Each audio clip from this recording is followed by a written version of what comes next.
Assalomu alaykum, hurmatli opa-singillar, onaxonlar va pensiya masalasida yaqinlariga yordam berayotgan farzandlar.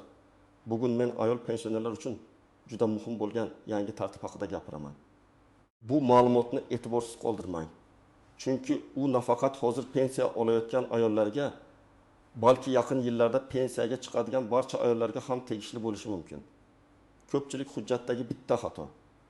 Ish stajidagi bitta yetishmayotgan yil yoki o'z vaqtida berilmagan ariza sababli o'ziga tegishli pulni ola olmay yuradi.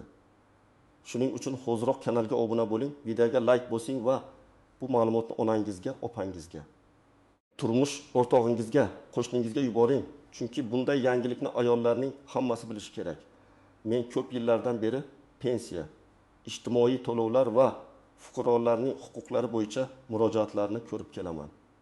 Eng ko'p uchraydigan savol shunday: men butun umr ishlaganman, bolalar tarbiyalaganman, uy ro'zg'or ko'targanman. Lekin pensiyam nega kam chiqdi? Yoki yana bir savol: men pensiyaga chiqqanimdan keyin yangi qoida chiqibdi.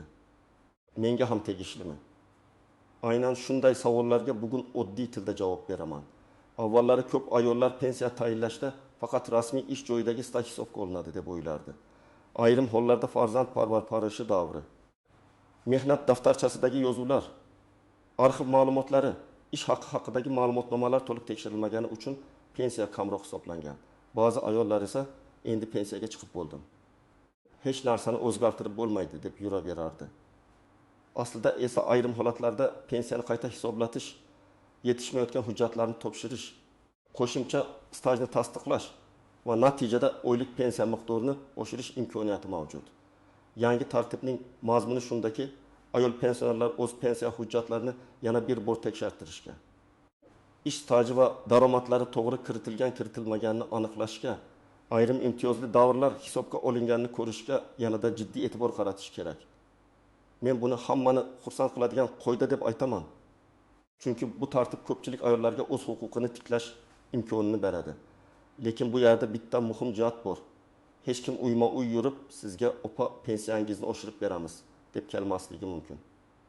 Ko'p holatda sizning o'zingiz yoki farzandingiz murojaat qilishi, hujjatlarni tekshirtirishi va ariza berishi kerak bo'ladi. Oldin ko'plab ayollar pensiya tayinlangach, uni oxirgi qaror deb qabul qilardi. Masalan, 60 yoshga to'lgan onaxon pensiyaga chiqdi, unga ma'lum summa belgilandi, u esa davlat shuni berdi, demak shuncha ekan deb o'yladi. Ammo keyinroq ma'lum bo'ladiki, uning 6 yil ishlagan davri arxidan topilmagan. 30 yil farzand parvarishi davri noto'g'ri kiritilgan yoki ish haqi haqidagi ma'lumotnoma past ko'rsatkich bilan hisoblangan. Natijada ayol har oy masalan 1,5 ming yoki 30 ming so'm kam pensiya olib yurgan bo'lishi mumkin. Bu bir oyda kichikdek ko'rinadi, lekin bir yilda 1 million 800 ming so'mdan 3 million 600 ming so'mgacha farq qiladi. 5 yilga ko'paytirsangiz bu allaqachon katta mablag'. Endilikda men ayol pensionerlarga doim shuni maslahat beraman. Pensiya tayinlangan bo'lsa ham hujjatlaringizni tekshirtiring. Mehnat daftarchasidagi har bir yozuv, korxona nomi, ishga kirgan va chiqqan sana, lavozim, shtamp, imzo, arxivdan olingan ma'lumotnoma, farzandlar tug'ilganlik guvohnomasi, nikoh yoki familiya o'zgarganini tasdiqlovchi hujjatlar juda muhim. Chunki ayollarda familiya o'zgarishi ko'p bo'ladi. Qizlik familiyasi bilan ishlagan, keyin turmushga chiqqan, keyin boshqa familiyada hujjat olgan. Agar bu bog'liqlik hujjat bilan tasdiqlanmasa, staj sizniki emas degan muammo chiqishi mumkin. Oddiy misol keltiraman. Gulchehra opa 1985 yildan 1993 yilgacha tikuv fabrikasida ishlagan. Mehnat daftarchasida yozuv bor, lekin fabrika hozir yo'q. Pensiya tayinlanganda bu davrning bir qismi hisobga olinmagan. Chunki arxiv ma'lumotlari vaqtida topilmagan. Gulchehra opa 4 yil davomida pastroq pensiya olib yurdi. Keyin farzandi arxivga so'rov berdi, eski buyruqlar va ish haqi ro'yxatidan ma'lumotnoma chiqdi. Natijada 8 yillik staj tasdiqlandi, pensiya qayta hisoblandi. Har oyiga 220 ming so'm qo'shildi. O'ylab ko'ring, bu opa uchun dori-darmon, kommunal to'lov yoki nevarasiga sovg'a degani. Yana bir misol. Malika opa 4 farzand dunyoga keltirgan va ularning har birini parvarish qilgan. U rasmiy ishda tanaffuslar bo'lgani uchun mening stajim kam deb o'ylagan. Lekin ayrim davrlar qonunchilikda belgilangan tartibda stajga qo'shilishi mumkin. Bu hamma holatda bir xil emas, hujjat va davrga qarab tekshiriladi. Agar bola tug'ilganlik guvohnomasi, onalik ta'tili haqidagi buyruqlar yoki boshqa tasdiqlovchi hujjatlar bo'lsa, pensiya hisobida farq paydo bo'lishi mumkin. Shuning uchun men har doim aytaman, men ishlamaganman deb qo'l siltamang. Avval hujjat bilan tekshirtiring. Birinchi navbatda pensiyasi juda kam chiqqan ayollar albatta tekshirtirishi kerak. Agar siz 3 yil mehnat qilgan bo'lsangiz, lekin pensiyangiz yoningizdagi 15 yil ishlagan odamnikiga juda yaqin bo'lsa, bu savol tug'diradi. Albatta, pensiya faqat stajga emas, ish haqi, sug'urta badallari, qonunchilikdagi me'yorlar va boshqa omillarga ham bog'liq. Lekin baribir katta farq bo'lishi kerak bo'lgan joyda farq yo'q bo'lsa, hujjatlarni qayta ko'rish zarur. Ikkinchi navbatda Sovet davrida yoki 1990-yillarda ishlagan ayollar ehtiyot bo'lish kerak. Chunki o'sha davrdagi korxonalar yopilgan, nomi o'zgargan, arxivlar boshqa joyga ko'chgan bo'lishi mumkin. Mehnatda daftarchasida yozuv bor, lekin tizimda elektron ma'lumot yo'q bo'lishi tabiiy. Bunday paytda kompyuterda chiqmayapti degan gap bilan to'xtab qolmaslik kerak. Arxiv so'rovi, korxona borisi, tuman yoki viloyat arxivi orqali ma'lumot topilishi mumkin. Uchinchi toifa familiyasi o'zgargan ayollar. Masalan, qizlik familiyangiz Karimova, turmushdan keyin Abdullayeva bo'lgan, keyin pasport almashtirilgan. Mehnat daftarchasida eski familiya, tug'ilganlik guvohnomasida boshqa yozuv, nikoh guvohnomasida yana boshqa ma'lumot bo'lsa, pensiya organi sizdan bog'lovchi hujjat so'rashi mumkin. Bu yerda asabiylashish kerak emas. Men bunday holatlarda ayollarga nikoh guvohnomasi, ajrim bo'lsa ajrim hujjati, familiya o'zgargani haqida fadya ma'lumotnomasi, eski pasport nusxalari bo'lsa, ularni tayyorlashni maslahat beraman. 4-toifa norasmiy ishlagan yoki ish beruvchi badal to'lamagan davrlar bor ayollar. Bu eng og'riqli masala. Ayol aslida ishlagan, har kuni ishga borgan. Lekin rasmiy buyruq bo'lmagan yoki maosh konvertda berilgan. Bunday holatda pensiya hisobida muammo chiqadi. Lekin agar mehnat shartnomasi, buyruq tabel, maosh vedomosti, guvohlar, sud qarori yoki boshqa hujjatlar bo'lsa, ayrim holatlarni huquqiy yo'l bilan tiklash mumkin.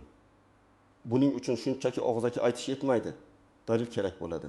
Agar sizning barcha ish stajingiz elektron tizimda to'liq ko'rinib turgan bo'lsa, mehnat daftarchangizdagi yozuvlar aniq bo'lsa, ish haqi ma'lumotlaringiz to'g'ri kiritilgan bo'lsa va pensiya tayinlanganda sizga hisob-kitob tushuntirilgan bo'lsa, ortiqcha xavotirga hojat yo'q. Lekin bu umuman tekshirmang degani emas. Men hatto hammasi joyida deb o'ylagan ayollarga ham kamida bir marta pensiya hujjatlarini ko'zdan kechirishni tavsiya qilaman. Chunki xato inson omili sababli ham, eski hujjatdagi noaniqlik sababli ham bo'lishi mumkin. Masalan, bir ayolning staji 32 yil bo'lgan, lekin tizimga 23 yil deb kiritilgan. Sabab bitta raqam noto'g'ri o'qilgan. Ishga kirgan sana 1999 o'rniga 1998 deb yozilgan. Bu oddiy texnik xato, lekin pensiya miqdoriga jiddiy ta'sir qilishi mumkin. Yana bir holatda ish haqi ma'lumotnomasida oylar ketma-ketligi to'liq bo'lmagan. Natijada o'rtacha daromad past chiqqan. Shuning uchun men aytaman, ishonch yaxshi, tekshiruv undan ham yaxshi.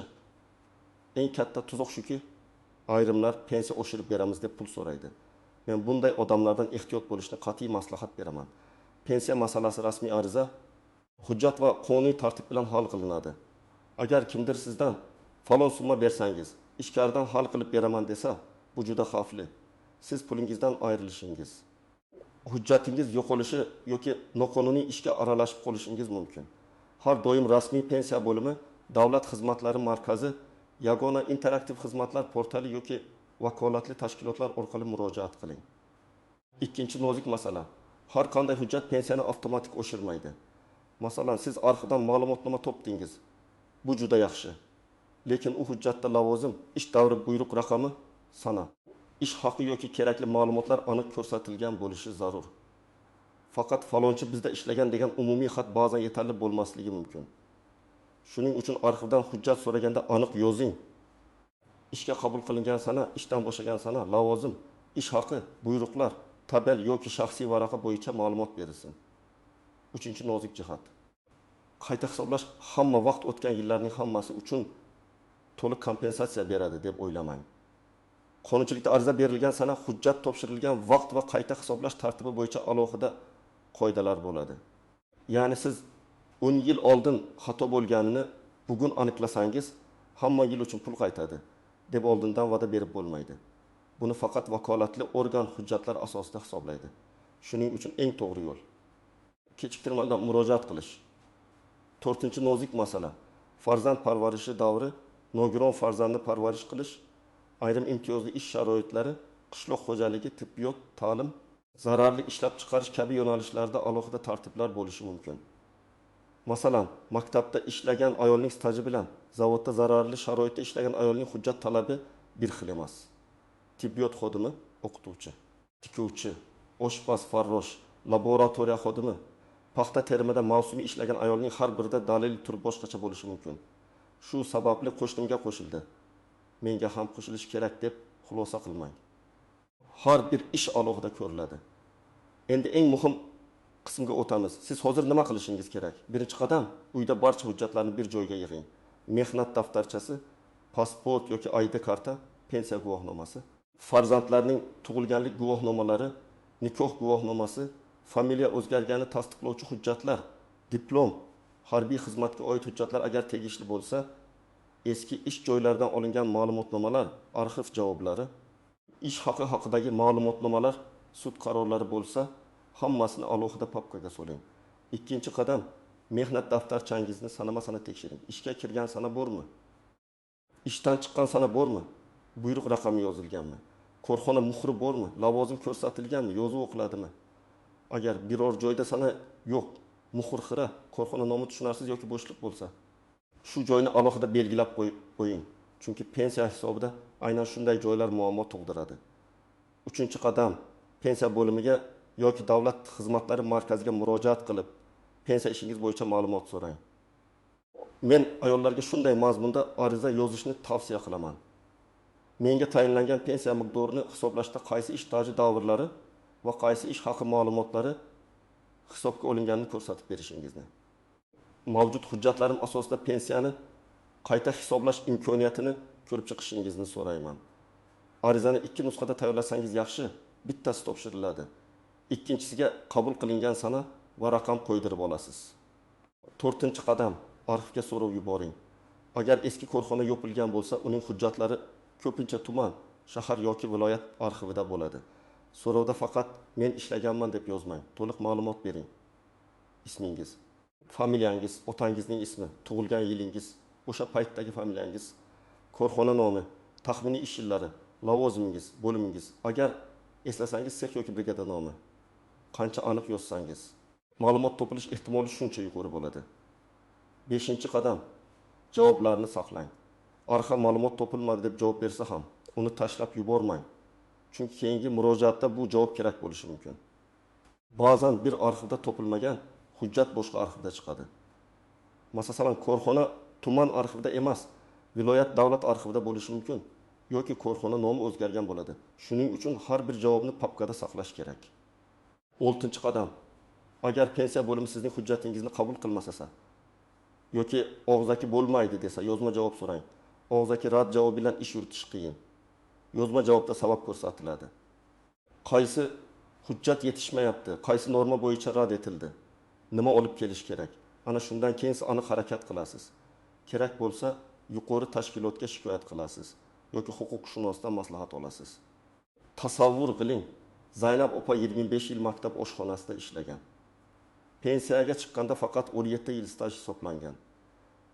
Sababi 1992-2000 yillar oralig'idagi hujjatlar maktabda qolmagan. Tuman xalq ta'limi bo'limida ham darhol topilmagan. Zaynab opa bo'ldi, hujjat yo'q ekan deb taslim bo'lgan. Lekin farzandi arxivga to'g'ri so'rov yubordi. Eski ish haqi vedomoslari topildi. Natijada 2 yil qo'shildi. Pensiya har oyiga 1 ming so'mga oshdi. Bu yerda asosiy saboq, birinchi urinishda topilmasa, izlashni to'xtatmang. Yana bir misol, Saodat opa tikuvchilik sexida ishlagan, keyin farzandli bo'lib, bir necha yil uyda o'tirgan. Keyin yana ishga qaytgan. Pensiya tayinlanganda u tanaffuslarni mening aybim hisoblanmaydi deb o'ylagan. Lekin tekshiruvda ayrim davrlar hujjatlar bilan tasdiqlansa, stajga ta'sir qilishi mumkinligi aniqlandi. Farzandlarning tug'ilganlik guvohnomalari, onalik ta'tili buyrug'i, ishga qaytish haqidagi yozuvlar topildi. Natijada pensiya ishi qayta ko'rildi. Bu misolda men ayollarga shuni aytmoqchiman. Farzand tarbiyasi ham hayotning katta mehnati. Uni hujjat bilan tasdiqlash imkoniyati bo'lsa, albatta foydalaning. Yana bir holat, Dilbar opa bozorda savdo qilgan, lekin yillar davomida rasmiy ro'yxatdan o'tmagan. U pensiyasi juda kam chiqqanidan norozi. Bu yerda men haqiqatni ochiq aytaman. Agar rasmiy ish badal, hujjat bo'lmasa, pensiya hisobida isbotlash qiyin. Lekin keyingi yillar uchun yakka tartibdagi tadbirkorlik, o'zini o'zi band qilish, ijtimoiy soliq to'lash kabi rasmiy yo'llardan foydalanish kerak. Hozir pensiya yoshiga yetmagan ayollar aynan shu narsani eshitib olsin. Bugungi norasmiy ish ertangi past pensiya degani bo'lishi mumkin. Men ko'p ayollarda bitta xatoni ko'raman. Hujjatni uyda saqlamaydi yoki qarindoshga berib yuboradi. Mehnat daftarchasi, arxiv ma'lumotnomasi, tug'ilganlik guvohnomasi nusxalari yo'qolsa, keyin uni tiklashga vaqt ketadi. Har bir muhim hujjatning oddiy nusxasini va imkon bo'lsa, elektron rasmini saqlang. Farzandlaringizga ham yuborib qo'ying. Telefon almashsa yo'qolmasligi uchun bulutli xotira yoki elektron pochta orqali saqlash ham foydali. Ikkinchi xato arizani og'zaki qilish. Men borib aytdim, ular bo'lmaydi dedi degan gap huquqiy jihatdan kuchsiz. Har doim ariza yozing, ro'yxatdan o'tkazing, raqamini oling. Agar elektron xizmat orqali yuborsangiz, ariza raqamini skrinshot qilib saqlang. Uchinchi xato, qo'shnining gapiga to'liq ishonish. Qo'shningizga pensiya qo'shilgan bo'lsa, uning hujjati, staji, ish haqi, imtiyozi boshqa bo'lishi mumkin. Sizning holatingiz alohida. Men qo'shnidan eshitilgan gapni butunlay rad etmayman. U signal bo'lishi mumkin. Lekin yakuniy xulosa faqat rasmiy tekshiruvdan keyin qilinadi. To'rtinchi xato, vaqtni cho'zish. Keyingi oy boraman, bahorda ko'raman. Farzandim bo'shasa boradi deb yillar o'tib ketadi. Pensiya masalasida vaqt juda muhim. Hujjat qancha eski bo'lsa, topish shuncha qiyinlashadi. Korxona hujjatlari yo'qolishi, arxiv joyi o'zgarishi. Guvohlar topilmay qolishi mumkin. Shuning uchun bugun boshlang. Bu video faqat hozir pensiya olayotgan ayollarga emas.